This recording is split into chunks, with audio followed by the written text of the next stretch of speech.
Liam was looking at me with that soft, pitying smile, the one you give a sick dog right before you put it down, while he folded his silk ties.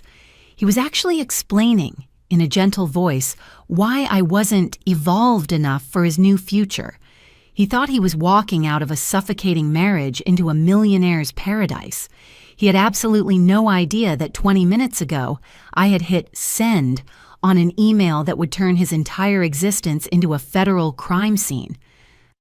"Vanessa, you have to understand," Liam said, smoothing a wrinkle out of a crisp white dress shirt before placing it into his leather suitcase. His movements were terrifyingly precise. Fold, tuck, smooth. It was the same way he organized his construction contracts, and apparently the same way he organized the destruction of our 12 years together. "This isn't about you failing. It's about us growing in different directions.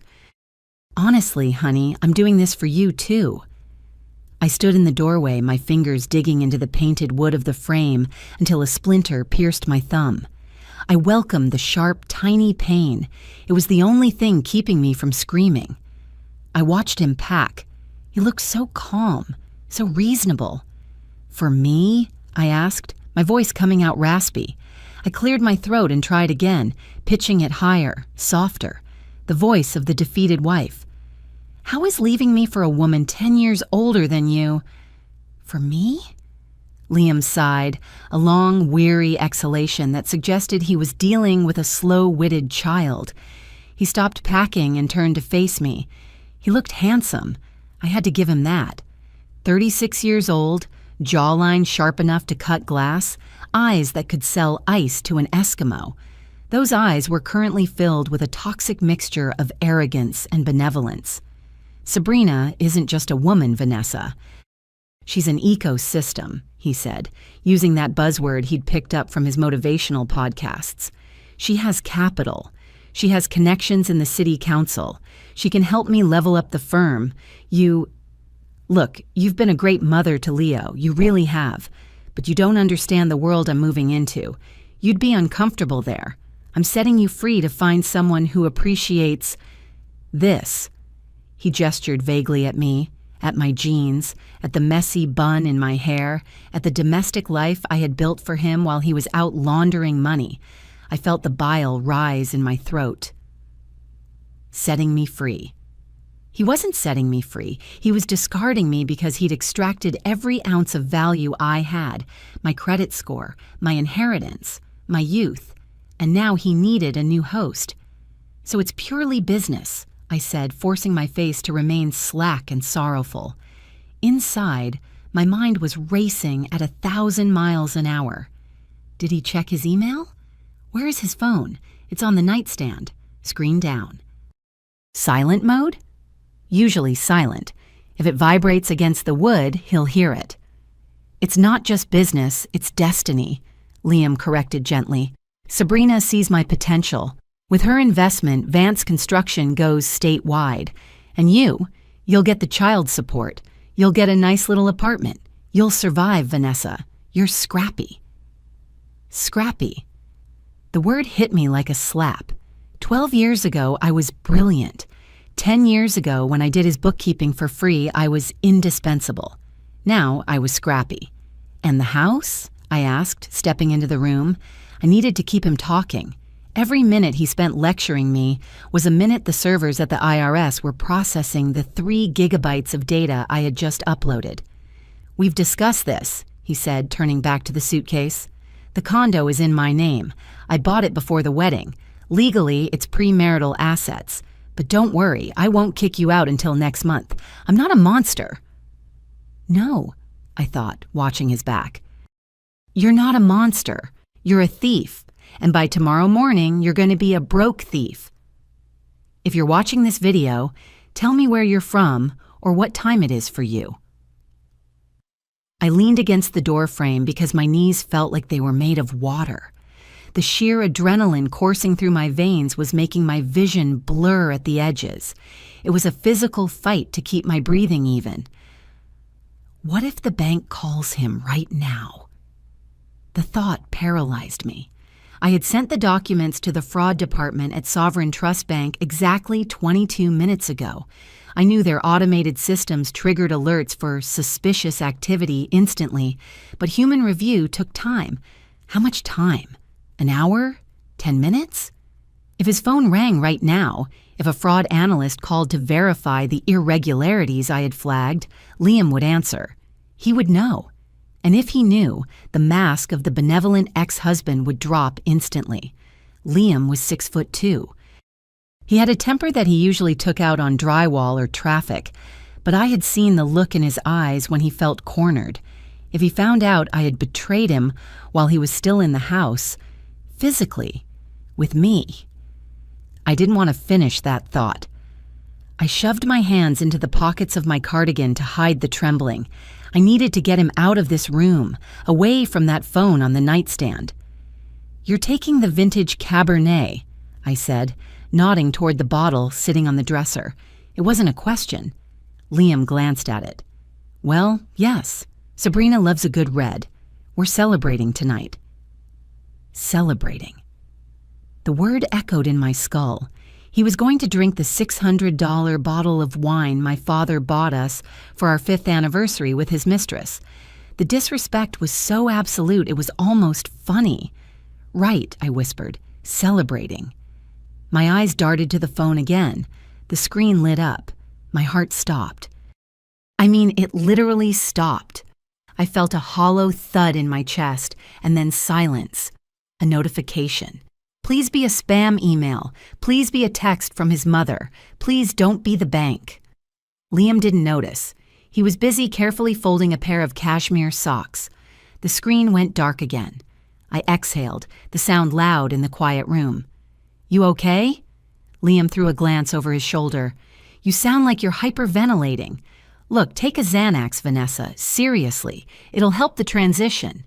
"I'm fine," I lied. I wasn't fine. I was terrified. I was terrified that I had missed something. Had I wiped the browser history on his laptop after I stole the files? Yes, I did it twice. Had I put the files back in the safe in the exact order he kept them? Yes. I took a photo before I touched them and matched it perfectly. But what if he sensed it? What if he smelled the betrayal on me? I needed to distract him. I needed to drug him, essentially, but not with pills, with his own ego. Liam," I said, pushing off the doorframe and walking into the room. I stopped 3 feet away from him, close enough to smell his cologne, Santal 33, expensive, trendy, bought by her, no doubt, but far enough to run if I had to. "Don't go yet." He stiffened. "Vanessa, stop. I'm not doing the crying scene. I told you, my Uber is coming in an hour." "No crying," I promised, holding up my hands. "I'm not asking you to stay. I get it. You've outgrown this. Us. I accept that." He turned slowly, his eyebrows raised. This was what he wanted to hear. He wanted absolution. He wanted to be told that he was right, that he was too big a shark for this small pond. "You accept it?" he asked, suspicious but intrigued. "I do," I lied. The words tasted like ash. "You're right. You have potential that I can't help you reach. Sabrina can. I see that now." I watched his shoulders drop 2 inches. The tension left his frame. I had hit the bullseye. Flattery was the only key that unlocked Liam Vance. "I'm glad you're being reasonable," he said, zipping the inner compartment of the suitcase. "It makes this easier on Leo." "But," I added, stepping closer, "we had 12 years, Liam. We have a son. Don't leave like this, rushing out to an Uber like a fugitive. Stay for dinner. Just one last meal. Let's close this chapter with some dignity, like civilized people." He checked his watch, a Rolex Submariner he bought with the company bonus that I now knew was actually money siphoned from the payroll tax account. "I don't know, Vanessa. Sabrina is expecting me by 8. "It's 6:30, I pressed. "I'll make the pot roast. Your favorite. The smothered one with the root vegetables. And we can open that wine here. You don't have to take it to her. Consider it a severance package." He looked at the bottle of Cabernet on the dresser. Then he looked at me. He was searching for a trap, but he was looking for an emotional trap. He thought I was going to beg, to weep, to cling to his leg. He didn't see the cold calculation in my eyes because he didn't think I was capable of calculation. To him, I was just the housewife who liked gardening. "Pot roast?" he asked, a hint of hunger in his voice. He hadn't eaten all day. He'd been too busy destroying our life. "With the extra gravy," I said.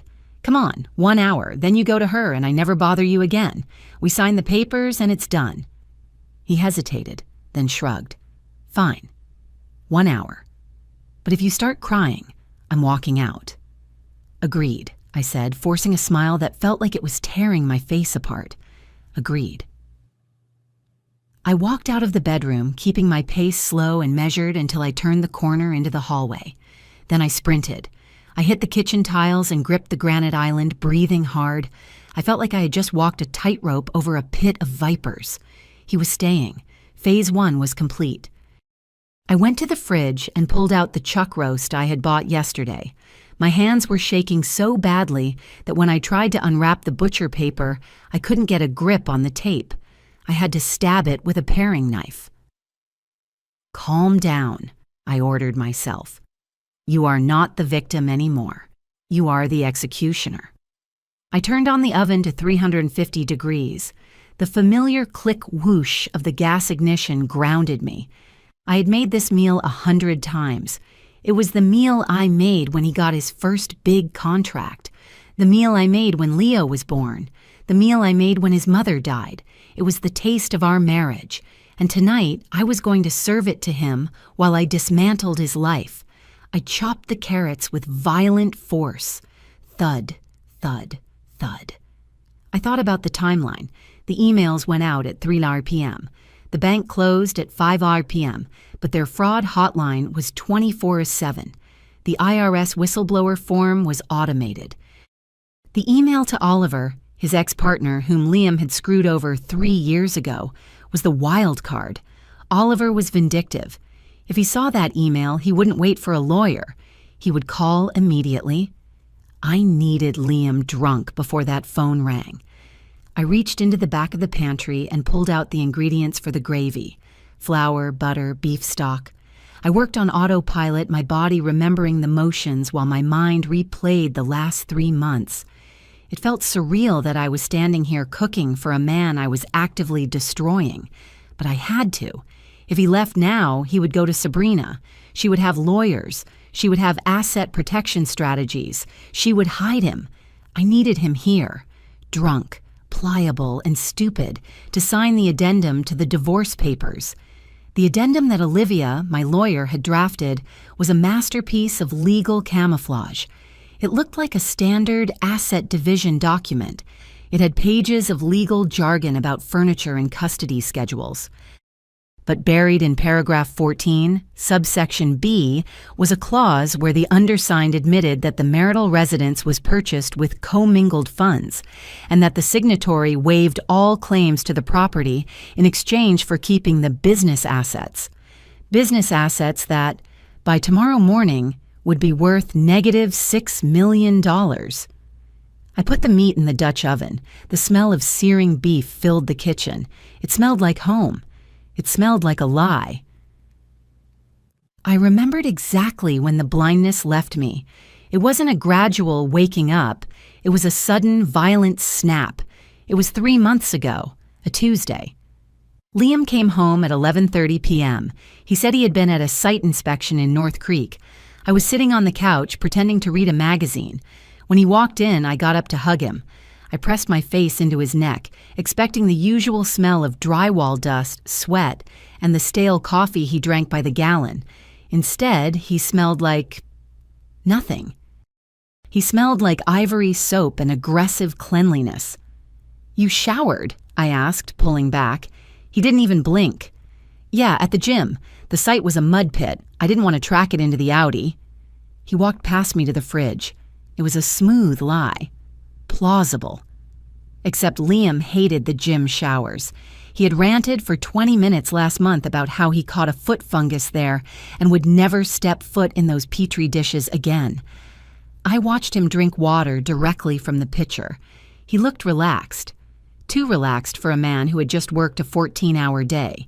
He left his phone on the kitchen counter when he went upstairs to change. "Don't do it," a voice in my head whispered. "If you look, you kill the marriage." "The marriage is already dead," a louder voice replied. "You're just living in the corpse." I walked over to the counter. My heart was hammering against my ribs like a trapped bird. I picked up his iPhone. It was warm. I tapped the screen. Locked. Face ID required. I punched in his passcode, 1988, his birth year. Incorrect passcode. I frowned. It had been his birth year for a decade. I tried our anniversary, 0612. Incorrect passcode. My hands started to sweat. I wiped them on my pajama pants. I tried Leo's birthday, 1014. Incorrect passcode. iPhone unavailable for 1 minute. I stared at the device. The little white timer counting down felt like a bomb. He had changed the code. Recently. Why change a code you've had for 10 years unless you have something to hide? I heard his footsteps upstairs. The floorboards creaked in the master bedroom. He was getting undressed. I had maybe 3 minutes before he came back down for a snack. I put the phone down exactly where it was, aligning it with the grout line on the counter so he wouldn't know it had been moved. I backed away, my mind reeling. I needed that code. I ran into the downstairs bathroom and locked the door. I sat on the closed toilet lid, breathing in short, shallow gasps. I pulled my own phone out of my pocket. I didn't have his code, but I had his patterns. Liam was arrogant, but he wasn't creative. He used meaningful dates. If it wasn't his birthday, and it wasn't mine, and it wasn't Leo's, it was hers. But who was she? I opened Instagram. I went to Liam's following list. 300 people. Mostly construction suppliers, local businesses, and car accounts. I scrolled fast looking for anomalies. There. Sabrina Sterling Aesthetics. He had liked her last 6 photos. I clicked on her profile. She was gorgeous in a polished, expensive way, Botoxed but tasteful. She owned a chain of medical spas. I scrolled through her feed, photos of her clinic, photos of her in Cabo, posted 3 days ago when Liam was at a conference in Dallas. I needed her birthday. I scrolled back. A year. 2 years. People love posting about their birthdays. It's the one day narcissists can't help themselves. I found it. A post from 2 years ago. Ideally posed photo of her holding a glass of champagne. Caption, 42 feels good. Thank you for the wishes. Birthday, Taurus. The date of the post was May 4th. May 4th. GEO 504. I stared at the screen. It couldn't be that simple. Would he really be that stupid? Would he use his mistress's birthday as the passcode to the device that held all his secrets? I heard Liam walking down the stairs. I flushed the toilet, just for the sound effect, and washed my hands. I walked out. Liam was at the fridge again, eating a slice of cheese. "Everything okay?" he asked, mouth full. "Fine," I said. "Just a stomach ache." "Don't get sick," he muttered. "I have a big week." He finished the cheese and went back upstairs. He left the phone on the counter. Again. He was so confident in his security, so sure that I was too respectful of his privacy to pry. I waited until I heard the bed springs creak upstairs. Then I waited another 5 minutes. I walked to the counter. I picked up the phone. The countdown was gone. I typed in 0504. The little padlock icon at the top of the screen animated. It clicked open. The home screen slid into view. I almost dropped it. It worked. He had actually done it. He had branded his digital life with her birth date. I didn't feel triumph.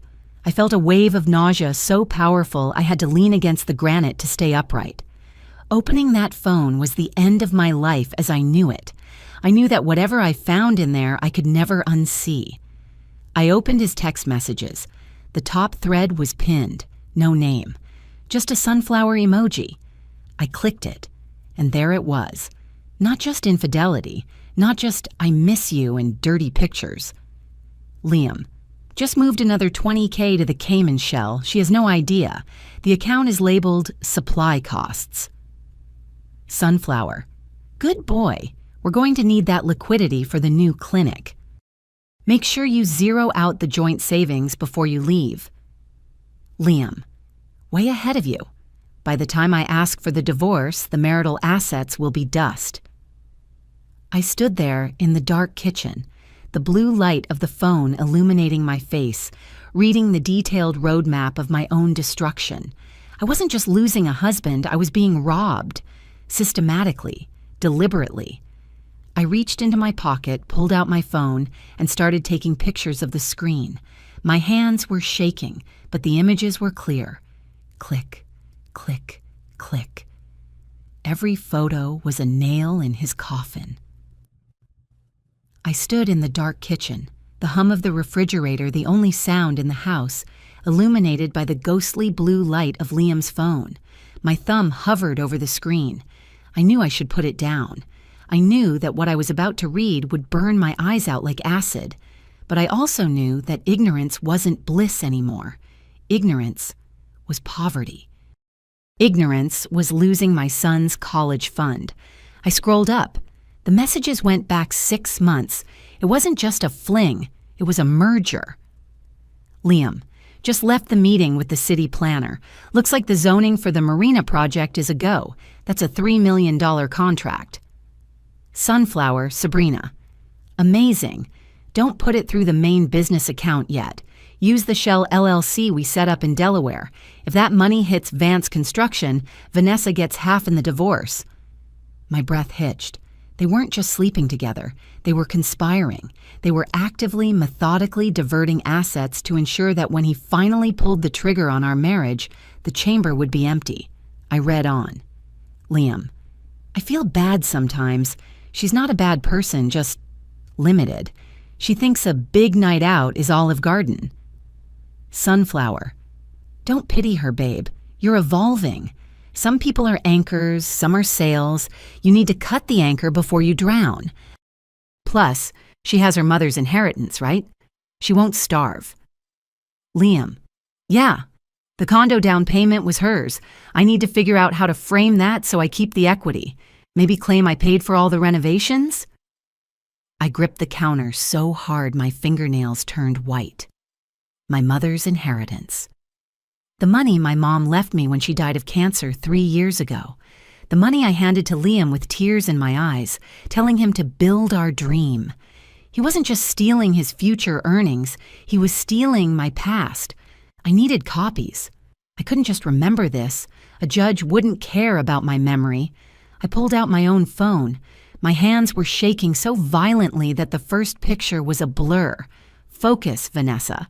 Focus or you lose everything. I steadied my elbows on the granite countertop. I took a photo of the text about the Delaware LLC. Click. I took a photo of the text about the zoning contract. Click.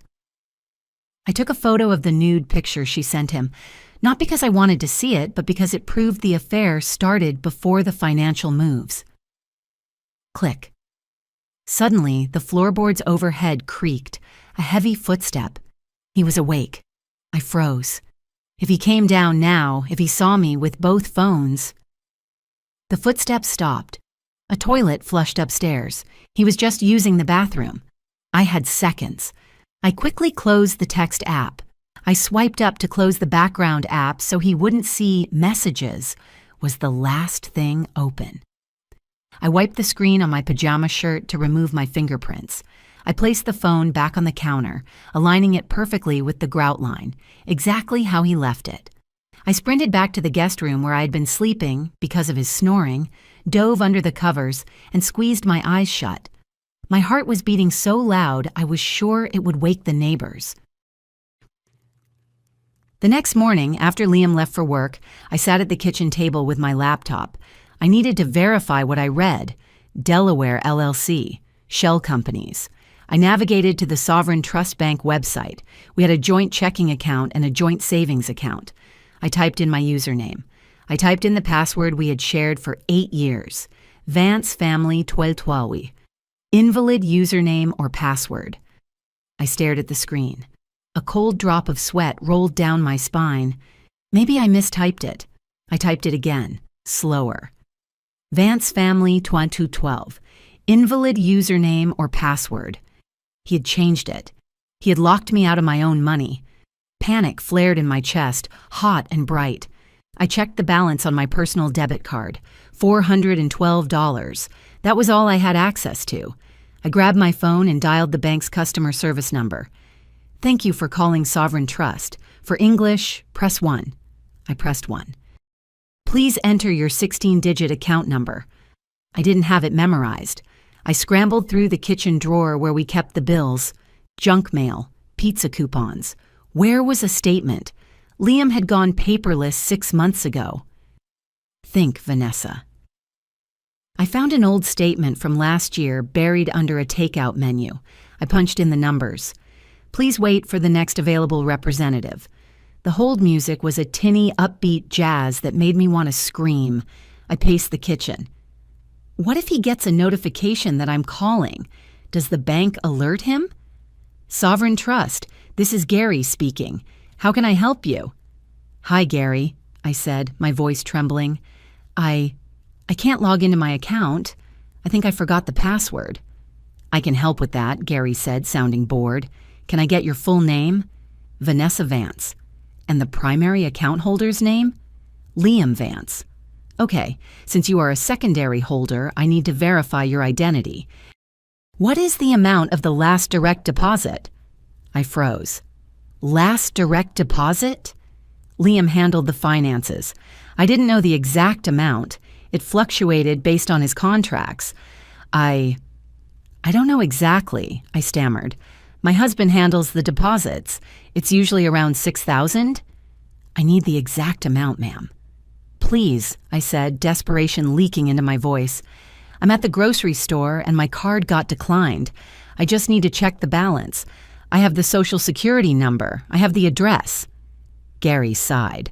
"Okay, let's try security questions. What was the name of your first pet?" "Buster," I said immediately. "Correct. What is your mother's maiden name?" "Calloway." "Correct. Okay, I'm sending a temporary password to the email on file." "Wait," I shouted. "Which email?" "The primary email, lvance88@gmail. "No," I gripped the phone. He's at work.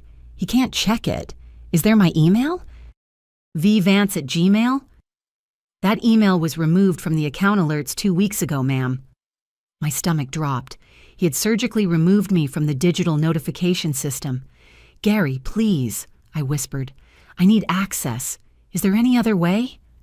"I can verify you via text code if your mobile number is on file. Ending in 4421? "Yes." That was me. "Yes, send it there." A second later, my phone buzzed. I read the code to Gary. "Okay, you're verified. I can reset the password for you now." I slumped into the kitchen chair. "Thank you. Thank you."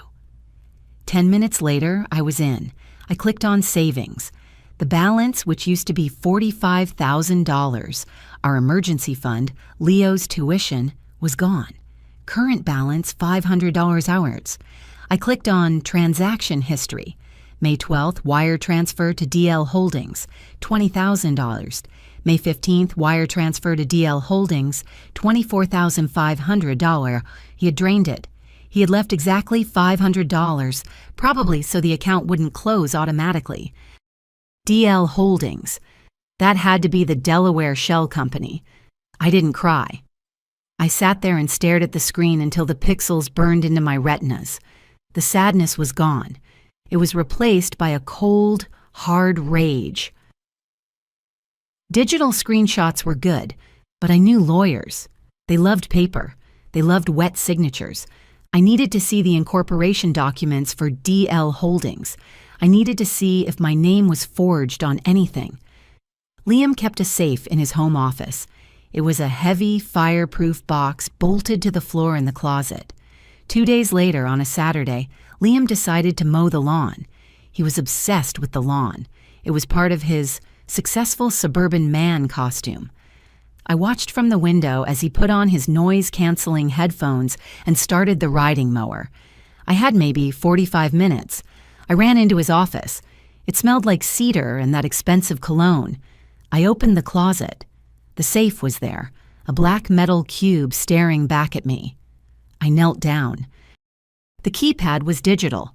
I tried the old combination, 4221, our street address. Beep, beep, beep. Red light. Of course, he changed everything. I tried 0504, Sabrina's birthday. Beep, beep, beep. Red light. Damn it, I hissed. He wasn't that stupid. Or maybe he was. Maybe he used a variation. I sat back on my heels, thinking, what else mattered to him? Not me, not Leo, apparently. Money? I looked around the office. Framed on the wall was his first dollar earned. Next to it was a framed article from the local paper. Vance Construction wins city bid. The date on the article was February 14th, 2020. He always said that was the day his life really started. I tried 214. Beep, beep, beep. Red light. Think, Liam. Think like a narcissist, I whispered to myself. I looked at his desk. There was a calendar. He had circled a date in bold red marker 3 months ago. Start fresh. The date was March 15th, the Ides of March. He thought he was Caesar. I typed 0315. Click. Whirr. The green light flashed. The handle turned. I almost laughed. It was so pathetic. He romanticized his own betrayal. I pulled the heavy door open. Inside were stacks of file folders, passports, and a thick blue folder labeled Project S. I opened it. There it was. Articles of Incorporation for Sterling Vance LLC, registered in the Cayman Islands, a bank account opening document for a bank in Georgetown, and a transfer authorization moving $150,000 from his business account to this offshore account. $150,000. That wasn't company profit. That was the loan we took out against the condo for renovations. He had leveraged our home, put the debt in our names, and moved the cash to an account I couldn't touch. The drone of the lawnmower outside was a steady comfort. As long as I heard that engine, I was safe. I grabbed the blue folder and ran to the family computer in the hallway. We had an all-in-one printer scanner. I needed to scan these to a USB drive. I couldn't just take photos. I needed high-resolution scans for the forensic accountants. I lifted the lid and placed the Cayman bank document on the glass. I hit Scan to USB. The machine whirred.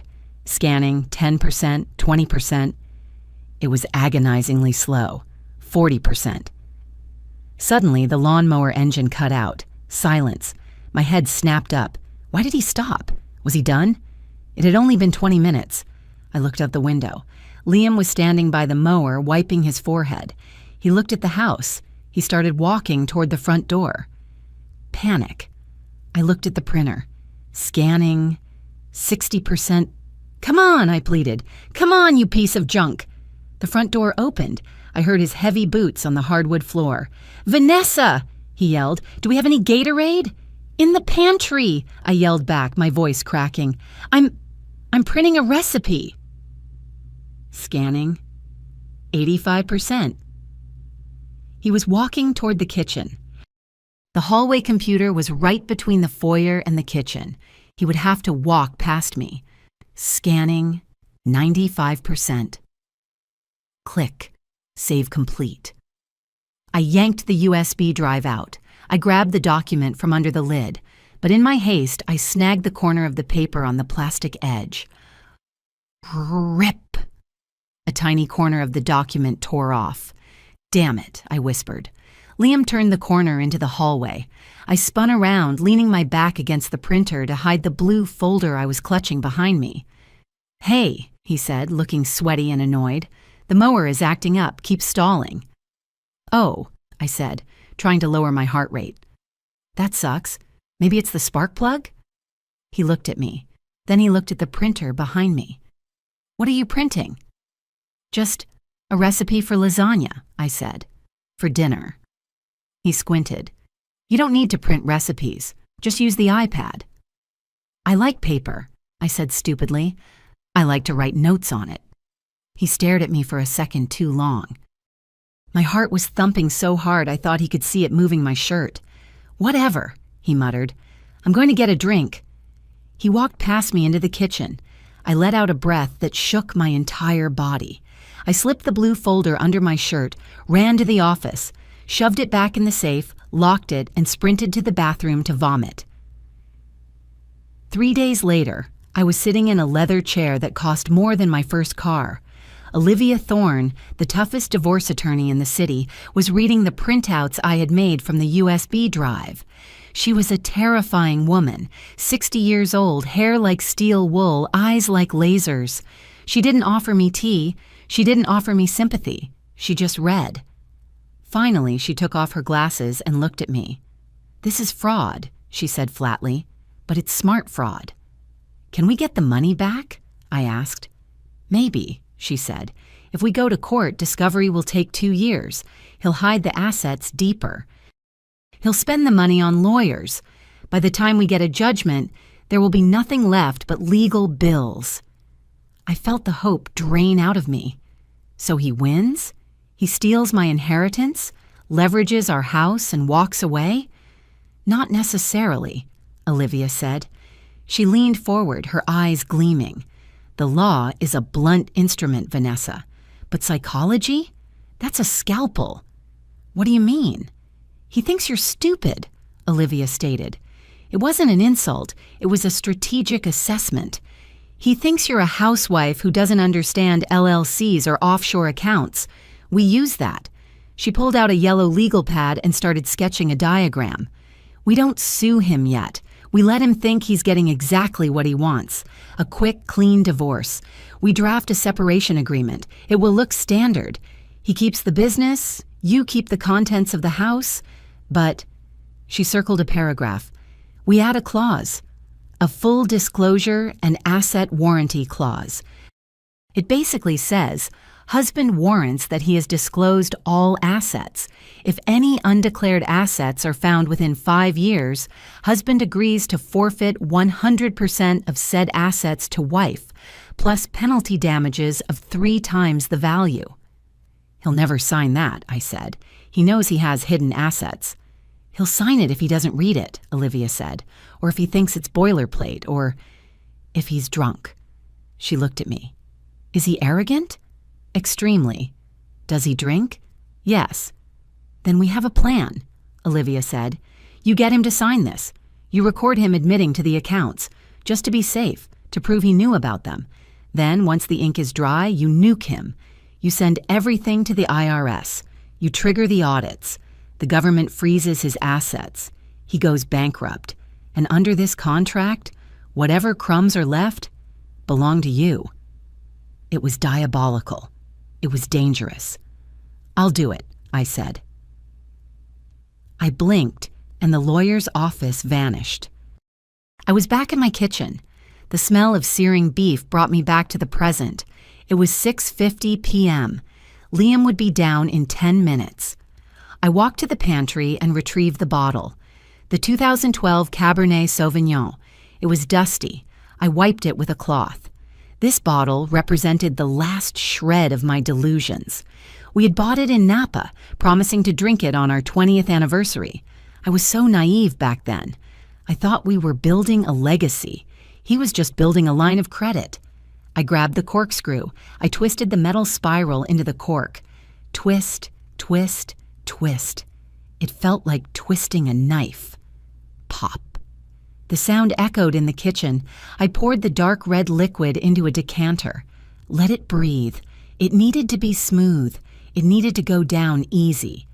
I placed 2 crystal glasses on the counter. I heard Liam's footsteps on the stairs. He was coming down. He had probably sprayed on more cologne, checked his hair, maybe even texted Sabrina. Almost done with the old ball and chain. I took a deep breath. I smoothed my hair. I pasted the sad, submissive smile onto my face. "Showtime," I whispered to the empty room. The trap dinner was set. Now I just had to make sure the rat took the cheese. Liam walked into the kitchen, the smell of roasted beef and thyme acting as a pheromone for his self-satisfaction. He had changed out of his suit into casual wear, designer sweatpants that cost more than my weekly grocery budget, and a tight t-shirt that showed off the gym muscles he'd built while ignoring our son. He looked at the table. I had set it with the good china, the candles, and the heavy crystal glasses. It looked like a date. To him, it probably looked like a shrine. "Smells incredible," he said, pulling out a chair. "You always did have a way with a roast, Vanessa. I'll give you that." "It's the least I could do," I said, forcing my voice to remain steady. I picked up the decanter. The dark red wine swirled against the glass. "A toast? To your future?" I poured a generous amount into his glass, probably 6 ounces. I poured a pathetic splash into mine. "Don't shake." I commanded my hand. "If you spill a drop, he'll know you're nervous. If you're nervous, he'll start asking why." "To the future," Liam said, raising his glass. He didn't even look at me. He looked through me, toward the window where the city skyline, his playground, glittered. "And to you, Vanessa, finding your own footing." He took a long sip. He closed his eyes. "God, that is spectacular. Notes of," he swirled it again, "blackberry, tobacco?" "Leather and arrogance," I thought, but I smiled. "I think it's oak, Liam." "Oak, right. That's what I meant." He took another gulp. "You know, this is why I think you'll be okay. You appreciate quality. Most women in your position would be bitter, throwing plates. But you're classy. You understand that sometimes people just outgrow each other." I sat down opposite him. The carving knife lay between us on the platter.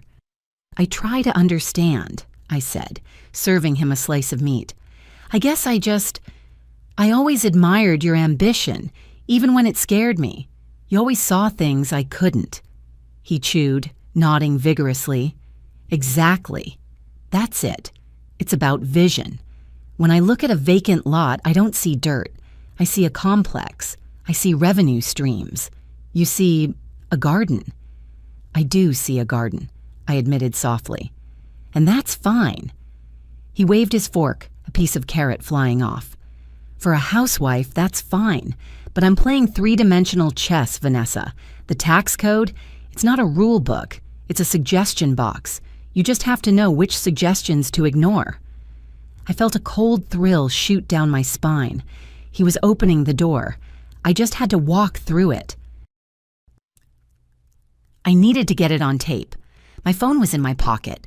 If I kept it there, the fabric would muffle the microphone. If I put it on the table face up, he'd see the recording app spinning.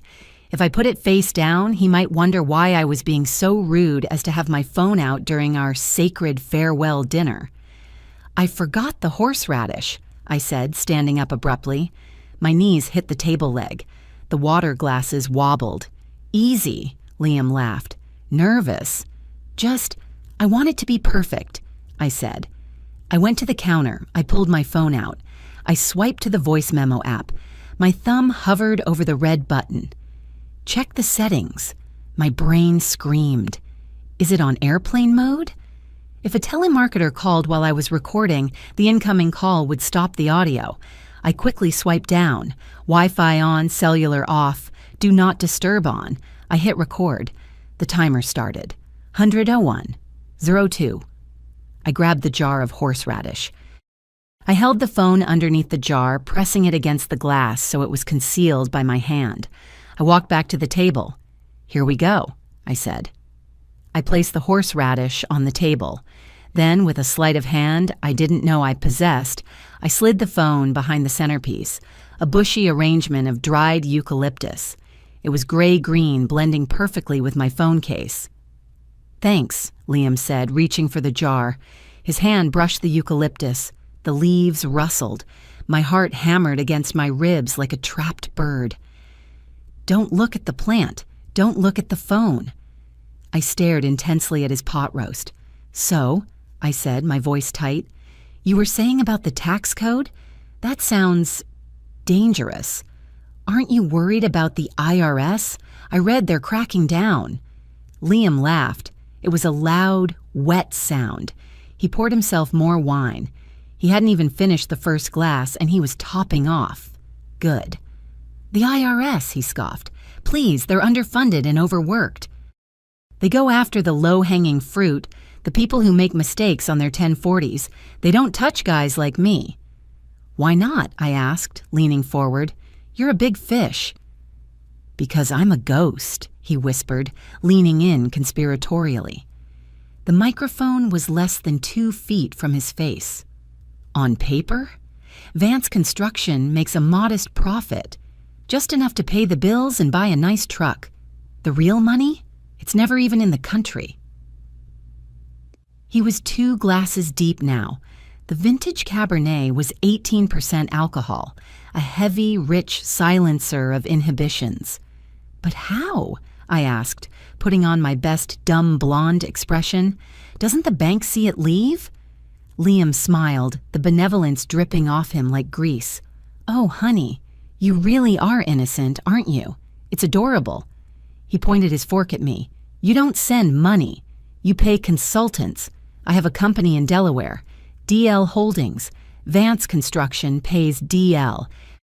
Holdings $50,000 for architectural consulting. Perfectly legal expense. DL Holdings then pays a company in the Caymans called Sterling Vance LLC for IP licensing. Sterling Vance, I repeated, ensuring the name was clear for the recording. Like Sabrina Sterling? Bingo, Liam grinned. She set it up. Her lawyers are magicians. The money sits in Georgetown, tax-free. We have a debit card. We go there next month. We live like kings, and the U.S. government thinks I'm scraping by. He took another drink, sloshing a bit onto the tablecloth. I've got $300,000 sitting there right now, he bragged. And you know the best part? Since the company barely made a profit, my alimony payments to you will be calculated on the peanuts I declare here. The judge will look at my tax returns and say, poor Mr. Vance, he can only afford $500 a month. I felt the blood drain from my face. It wasn't just greed, it was malice. He had engineered my poverty. That's very smart, I managed to say. So the house, the equity? Leveraged, he said, waving a hand dismissively. I took a HELOC out 6 months ago, maxed it out, sent that cash to the Caymans too. If you tried to sell this place tomorrow, you'd walk away with maybe 10 grand after the bank took their cut. That's why I'm letting you stay for a month. I'm generous. I looked at the eucalyptus plant. I hoped the little digital needle on the screen was bouncing into the red. I hoped it was catching every syllable of his cruelty. You really thought of everything, I said. I had to, he said, his eyes drooping slightly. I had to protect my future. You were just overhead, Vanessa. Expensive overhead. He was done eating. He was leaning back in his chair, picking his teeth, 3/4 of the bottle gone. His movements were slightly delayed. When he reached for the water glass, he missed by an inch before correcting. Now. Liam, I said, standing up to clear the plates, since we're talking about wrapping things up, Olivia, my lawyer, sent over that draft agreement, the uncontested one. He groaned. Vanessa, not tonight. I'm buzzing. I don't want to read legalese. It's just what we discussed, I said, walking to the counter where the folder lay. It just says we agree to split the furniture amicably and that you keep the business assets. I just need you to sign it so she can file it. If we don't sign it tonight, she has to draft a contested petition, and that costs $5,000. $5,000? Liam balked. For what? For paperwork? I know, I said, handing him a pen. It's a scam. Just sign this and we save the fee. Look, here's the list of furniture. I get the sofa, you get the big TV. He took the folder. He squinted at the page. Sofa, TV, dining set, he muttered. Fine. You can have the dining set. It's ugly anyway. He flipped the page. He stared at the wall of text on page 3. This was it. The asset warranty clause. What is all this? He asked, rubbing his eyes. Just standard disclosures, I said, my heart rate spiking to 180. It just says you're the sole owner of Vance Construction, and I have no claim to its future profits. It protects you, Liam. Protects me, he repeated. The magic words. He didn't read it. He didn't see the line about forfeit of undeclared assets. He just saw the bottom line where his signature belonged. He uncapped the pen. Scritch. Scratch. He signed his name with a flourish. Liam J. Vance. There, he said, slapping the folder shut. Done. We're free. Thank you, I whispered, taking the folder as if it were a holy relic. We're free. I'm beat, Liam announced 5 minutes later. The adrenaline of his confession had worn off, replaced by the heavy sedative of the wine and the meat. I'm going to crash on the couch. Wake me up at 7. I want to be out of here before the traffic hits. I will, I promised. He stumbled to the living room. I watched him collapse onto the beige sectional, the one I had spent 3 months saving for. He didn't even take off his shoes. Within 2 minutes, his breathing turned into a rhythmic, wet snore. I stood over him for a moment. He looked vulnerable. His mouth was open, a bit of drool pooling on the cushion. It would have been easy to feel pity, but then I remembered the text message.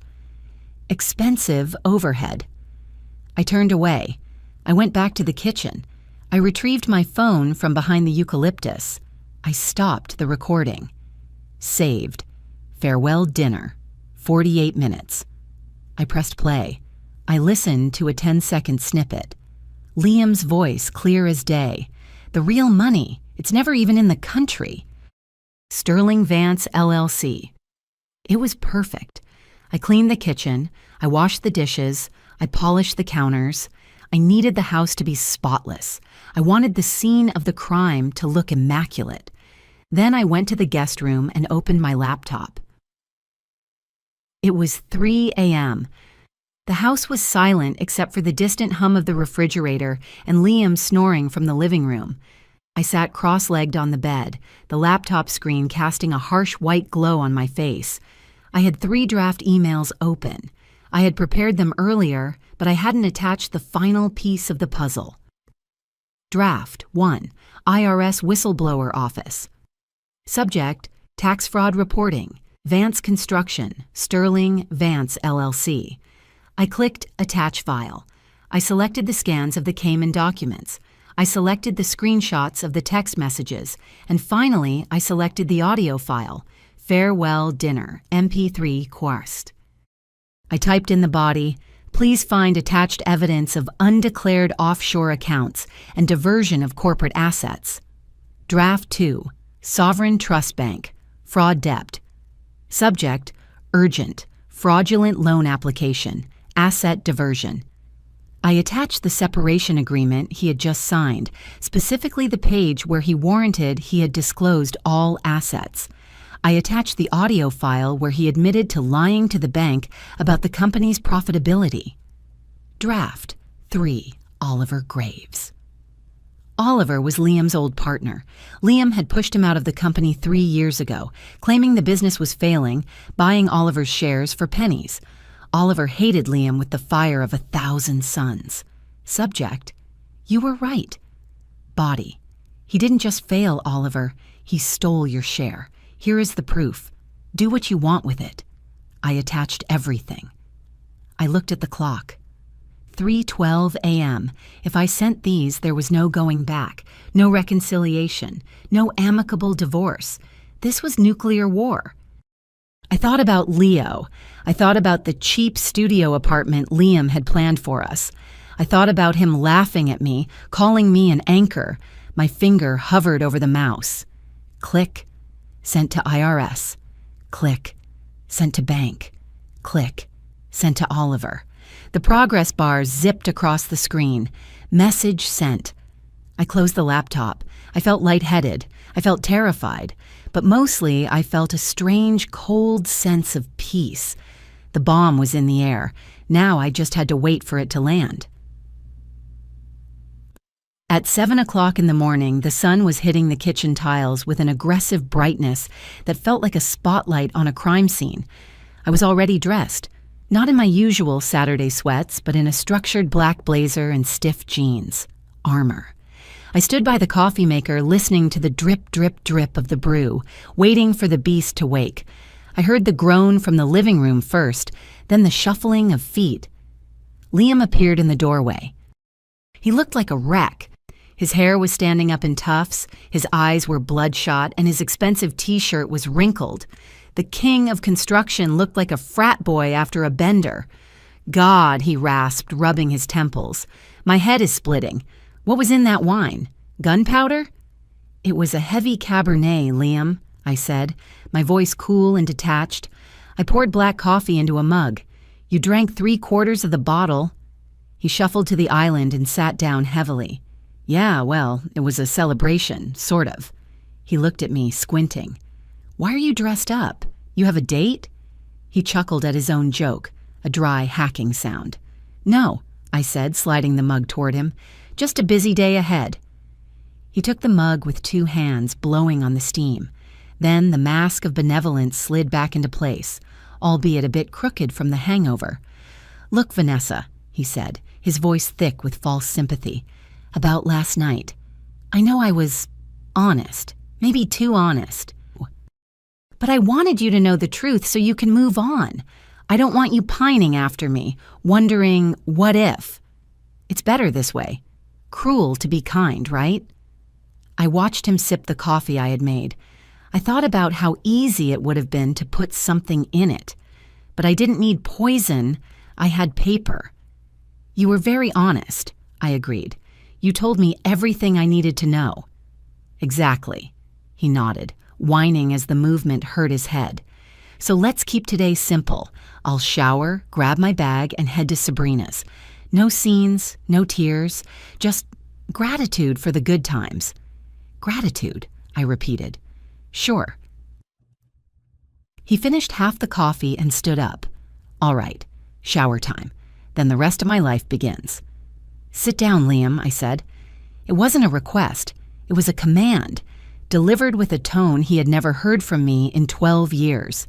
It was the tone of a woman who held the detonator. He paused, halfway to the hallway. He turned, looking confused. "Excuse me?" "Sit down," I repeated. "We need to review the paperwork you signed last night." He rolled his eyes. "Vanessa, please.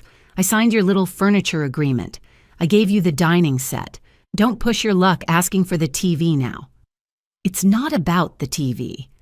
I reached under the placemat where I had hidden the folder. I tossed it onto the granite. It landed with a heavy thwack. "Read paragraph 14, subsection B."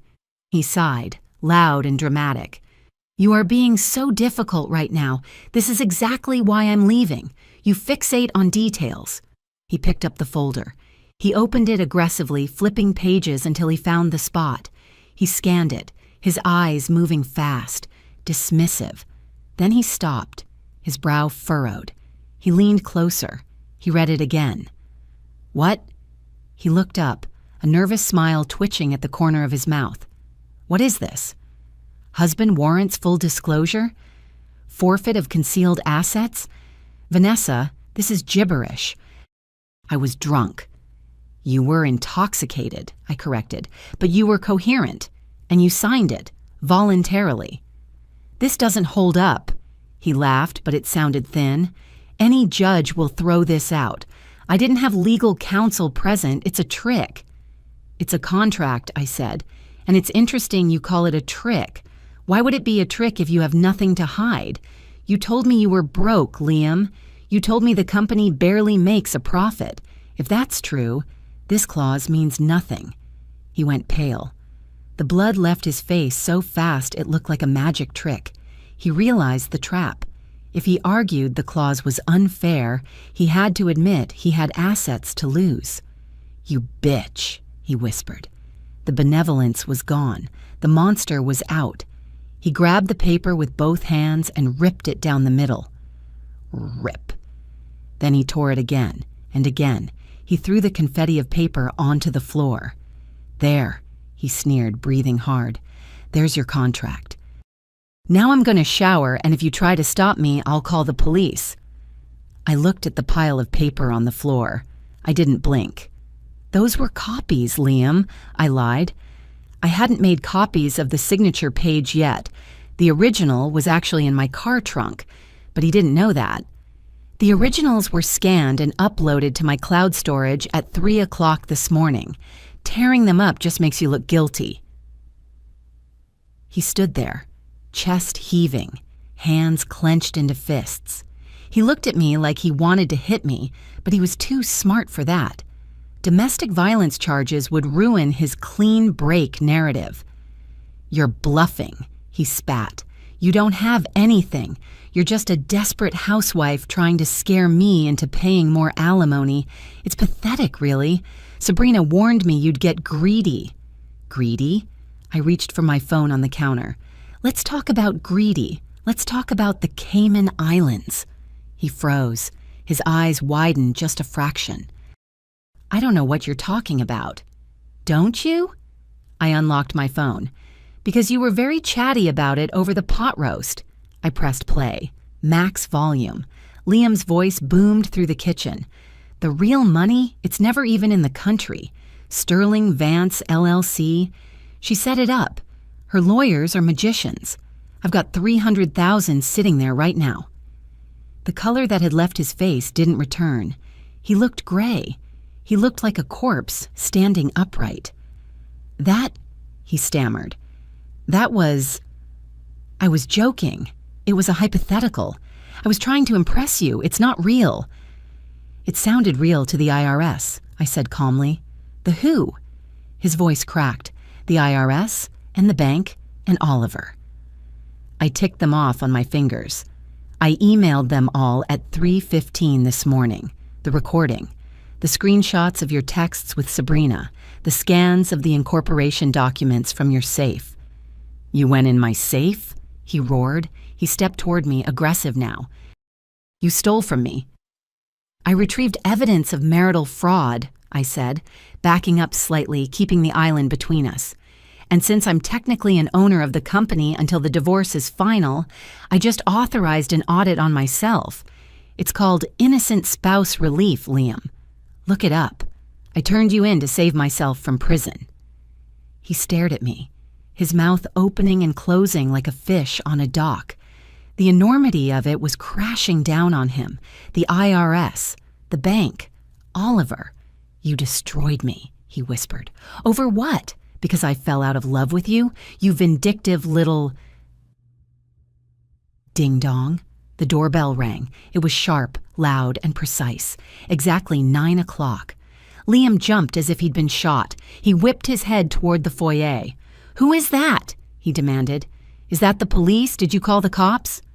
"I didn't call the police," I said truthfully. "I think that's the bank."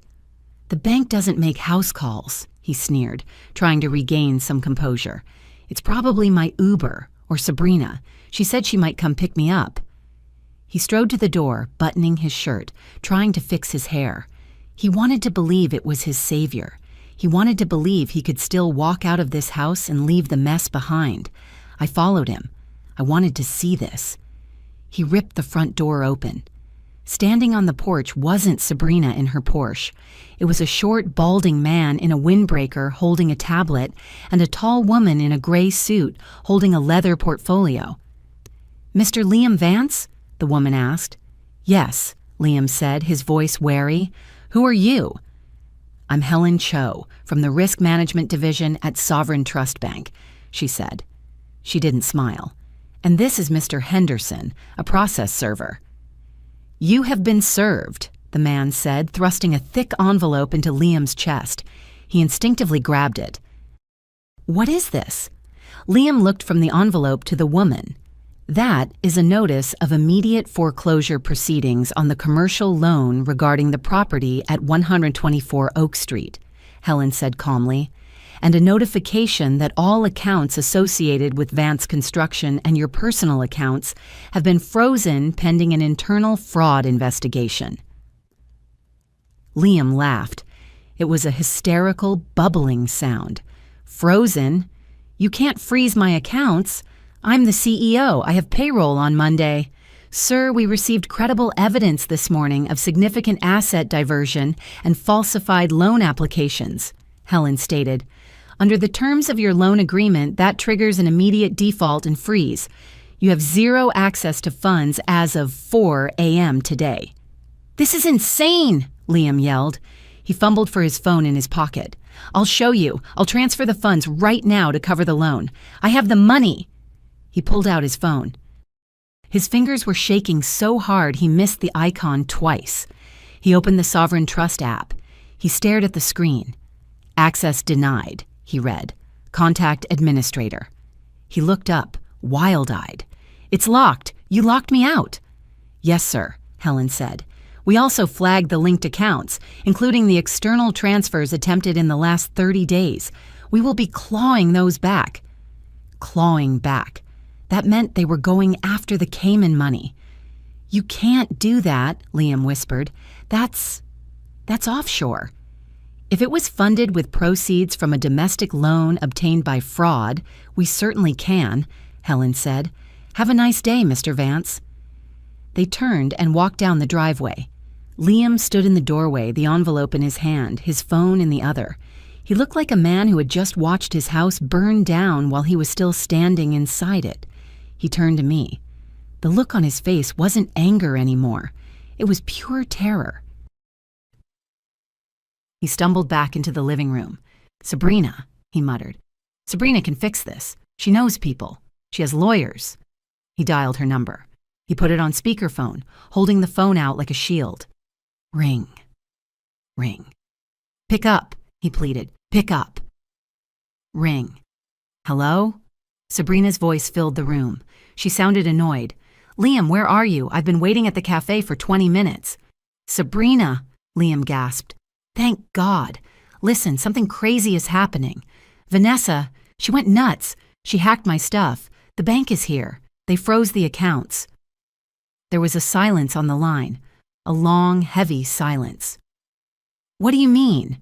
Froze the accounts?" Sabrina's voice was suddenly sharp. No more honey.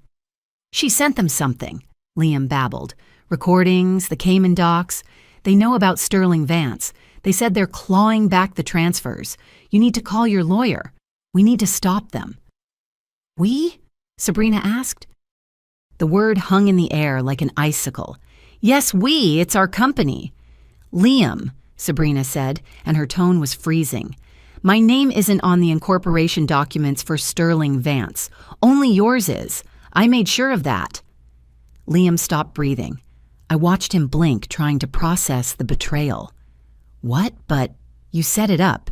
You told me—" "I gave you advice," she corrected. "You took the actions. If you're under investigation for bank fraud, Liam, I can't be associated with you. I have a brand. I have a medical license to protect." "Sabrina, don't do this," he begged. His voice broke. "They took everything. I have nothing. I need you."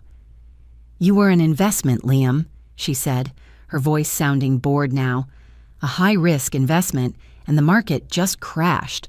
Don't call me again." Click. The line went dead. Liam lowered the phone slowly. He looked at the device as if it had bitten him. He looked at the empty living room. He looked at me. "She hung up," he whispered. "I told you," I said, leaning against the wall, crossing my arms. "She didn't love you, Liam. She was just using your capital, and now that you don't have any, neither does she." Liam stood in the center of the living room, the phone hanging loosely in his hand like a dead weight. The silence after Sabrina hung up was heavy, pressing against my eardrums. I watched his brain try to reboot. I could physically see him cycling through his options. Rage, denial, bargaining. He chose bargaining, but being Liam, he wrapped it in a threat. "You realize what you've done, right?" He turned to me, his voice dropping to a low, dangerous register. "You didn't just sink me, you sank yourself. You're my wife. You're on the tax returns. If I go down for fraud, you go down with me. We're in this boat together, Vanessa." He took a step toward me, his hands out, palms up. The benevolence was back, but it was strained, cracking at the edges. "Look," he said, forcing a smile that looked like a grimace. "We can fix this. Call the bank. Tell them it was a misunderstanding. Tell them you were emotional." I can get Sabrina back on board if I explain it was just a marital spat. We can still save the assets. For Leo. Do it for Leo. I felt a flash of old fear, the instinct to fix his messes, to smooth things over. But then I touched the phone in my pocket. The recording. I can't do that, Liam, I said, keeping my voice steady despite the trembling in my knees. Because I already filed for innocent spouse relief with the IRS. It's a specific form. I sent it with the evidence. It proves I had no knowledge of the fraud until I discovered it, and that I reported it immediately. I have immunity. You don't. His face contorted. The nice guy mask shattered completely. You rat, he hissed. You planned this. You let me cook you dinner. You let me drink that wine. You smiled at me while you were holding a knife to my throat. I learned from the best, I said. You smiled at me for 3 years while you were building a life with another woman. He lunged for his suitcase. I'm leaving, and when I get a lawyer, a real lawyer, not that strip mall hack you hired, we're coming for full custody. You think a judge will give a child to a woman who destroys her family for spite? Go ahead, I said. The door is open. He grabbed the handle of his leather suitcase and stormed out the front door. I followed him to the porch, wrapping my arms around myself against the morning chill. I wanted to see him leave. I needed to see the taillights of his Audi disappear down the street to believe it was really over. Liam marched down the driveway toward his silver Audi Q7, the company car, the symbol of his success, the car he washed more often than he bathed our son. He stopped. He pressed the unlock button on his key fob. Chirp, chirp. Nothing happened. The lights didn't flash. The mirrors didn't unfold. He pressed it again. Harder. What the hell? He shouted. He grabbed the door handle and yanked. Locked. Problem? I asked from the porch. The battery is dead, he yelled, kicking the tire. Piece of junk! Then a tow truck pulled up to the curb. It was a massive flatbed, the engine rumbling like a tank. A man in a neon vest hopped out holding a clipboard. Liam Vance, the driver called out. Yes, finally, Liam waved his arms. My battery is dead. I need a jump. The driver looked at his clipboard, then at the VIN number on the Audi's dashboard. I'm not here for a jump, buddy, the driver said, unhooking a heavy chain from the truck bed. I'm here for a repossession. Sovereign Trust Bank issued a seize order on all rolling assets of Vance Construction. You can't take my car, Liam screamed, running toward the man. I have places to be. This is illegal. Take it up with the bank, the driver said, bored. He crouched down and hooked the chain to the Audi's undercarriage. Liam looked around frantically. The neighbors were coming out. Mrs. Higgins across the street was pretending to water her petunias, but she was watching. The mailman had stopped his truck. Vanessa, Liam shouted, turning back to the house. Do something, tell him. I leaned against the porch railing. It's a company car, Liam. The company is frozen. It's out of my hands. I watched as the winch whirred. The silver Audi was dragged, protesting up the ramp of the flatbed. It tilted at a 45-degree angle, looking like a beached whale. Liam stood on the sidewalk, his suitcase beside him, watching his status symbol drive away. He stood there for a long minute. The tow truck turned the corner and vanished. Liam was left with his suitcase and his ego both deflated. He turned and walked back up the driveway. He didn't storm this time. He trudged. He stopped at the bottom of the porch steps. He wouldn't look at me. Can I... He cleared his throat. Can I use the landline? My phone is... I think they cut my service. The company plan. Of course. He had put his cell phone bill on the business account, too. Here, I said, handing him my cell phone. I didn't let him inside. I didn't want him crossing that threshold again. He took it with shaking hands. He dialed a number. Yeah, I need a ride. 124 Oak Street to... He hesitated. He had nowhere to go. Sabrina had dumped him. He had no money for a hotel. To the bus station. He handed the phone back to me. 10 minutes, he muttered. We stood there in silence. The birds were singing. The sun was shining. It was a beautiful Saturday morning, and his life was completely over. "You won't make it," he said suddenly.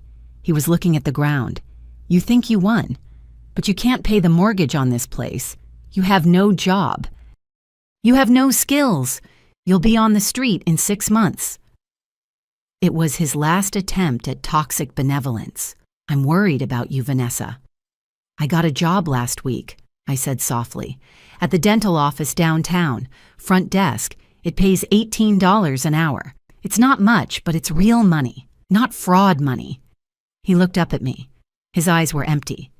$18. Good luck with that. A beat-up Honda Civic pulled up to the curb. The Uber. Liam picked up his suitcase. He walked down the driveway. He didn't look back. He opened the door, threw his bag in, and slid into the back seat. The car drove away. I walked inside and locked the door. I threw the deadbolt. Then I engaged the chain lock. I turned around and leaned my back against the wood. I waited for the joy. I waited for the triumphant movie music where the heroine dances around the kitchen in her underwear. It didn't come. Instead, my legs gave out. I slid down the door until I hit the floor. I pulled my knees to my chest and buried my face in my hands. I shook, not crying, just shaking. The adrenaline was leaving my body in painful waves. I looked around the hallway. The family photos were still on the wall. Liam's smile in the beach photo from 2018 mocked me. I would have to take them down. I would have to pack his things. I would have to explain to Leo why Daddy wasn't coming home tonight. I felt nauseous. I felt terrified. I had $18 an hour and a mortgage I couldn't afford. I had initiated a war that would drag on for years in court. But as I sat there, listening to the silence of the house, I realized something else. The air felt lighter. For the first time in 3 years, I wasn't waiting for the other shoe to drop. I wasn't wondering why he smelled like soap. I wasn't wondering where the money went. I was broke. I was alone. I was scared. But I was free. Update. 3 months later. My life is smaller now. I sold the condo. I had to. Even with the asset warranty clause, the legal battles over the frozen accounts are going to take years. The bank took the house to settle the commercial loan, but Olivia managed to negotiate a small cash settlement for me to walk away quietly. I live in a 2-bedroom apartment near Leo's school. It has laminate countertops and thin walls, but it's mine. I pay the rent with my own checks. I was running late for work last Tuesday. My car, a used Toyota I bought with cash, wouldn't start. The starter again. I need to fix that. I opened the rideshare app. I was stressed. I had a meeting with the office manager at 8:30. I hit request ride. Driver. Found 4 minutes away. Driver. Liam. Vehicle. Gray Ford Focus. My thumb hovered over cancel. My heart did that old familiar flip-flop. Liam? Driving a rideshare? I could have canceled. I should have canceled. But curiosity is a disease, and I apparently haven't been cured. I waited on the curb. The gray Ford pulled up. It had a dent in the rear bumper. The window rolled down. Liam looked different. He had lost weight. His hair was gray at the temples, not the distinguished silver fox gray he used to joke about, but the dull, stress-induced gray of a man who isn't sleeping. He wasn't wearing a suit. He was wearing a polo shirt with a coffee stain on the collar. He saw me. His eyes widened. For a second, I thought he would drive away, but he didn't. He unlocked the doors. I got in the back seat. The car smelled like stale pine air freshener and old fast food. "Vanessa," he said, looking at me in the rearview mirror. His voice was rough. "Hi, Liam," I said. 1200 Main Street, please." He put the car in drive. We pulled into traffic. "So," he said, after a painful minute of silence, "this is weird." "A little," I agreed. "I'm just doing this between gigs," he lied. I knew he was lying. I knew from Oliver that the IRS had garnished his wages and banned him from holding a corporate officer position for 5 years. Driving was all he had left. "I'm working on a new startup. Big things coming. That's good, I said. I didn't call him out. I didn't need to. The coffee stain spoke for itself. How's Leo? He asked. His voice softened. He's good. He likes the new apartment. He made the soccer team. That's good, Liam nodded. That's good. He looked at me in the mirror again. There was no arrogance left, no toxic benevolence, just a tired man driving a car he didn't own. You know, he said, and his voice was so quiet I almost missed it. I really did think I was doing the right thing. Back then, I thought I was winning. I know you did, I said. I was stupid, he whispered. It was the first honest thing he had said to me in a decade. We pulled up to the dental office. Here we are, he said. I opened the door. I stepped out onto the sidewalk. The morning air was crisp. I felt good. I felt solid. Vanessa, he called out through the open window. I turned. Can I see him, Leo? Maybe this weekend. I looked at him. I saw the desperation. I saw the regret. And I realized that I didn't hate him anymore. You can't hate something that has no power over you. Call my lawyer, I said gently. We'll see. I closed the car door. I turned around and walked into my building. I didn't look back to see him drive away. I had a meeting to get to. If this story resonated with you, leave a like and consider subscribing. You can also drop any comment below, even just one word. Maybe tell me where you're watching from, or what time it is right now. Sometimes one word is enough to say you were here.